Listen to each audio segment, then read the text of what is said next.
Clean builds start with smarter design. In this video, we'll show you how to install the BF12 ARGB case fan step by step. The BF12 120mm, 240mm, and 360mm case fans feature a one-piece fan array with a single cable design, reducing cable clutter and simplifying installation. With its 28mm thick frame, the BF12 delivers strong airflow and high static pressure, ideal for radiators and high-performance cooling, all while maintaining quiet operation with a premium hydraulic bearing design. The BF12 ARGB case fan is available in black and white, perfectly fitting any PC build. Start with a 120mm version. Align the fan with your mounting position, then secure it using the included screws.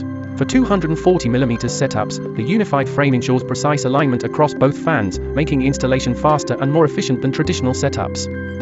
The 360mm version provides maximum coverage with the same streamlined process. One unit, one install, no need to align multiple fans individually. Connect the cable to your motherboard or fan hub for PWM control, and to a 5V 3-pin ARGB header for lighting synchronization. Follow the steps in this guide and you are all set.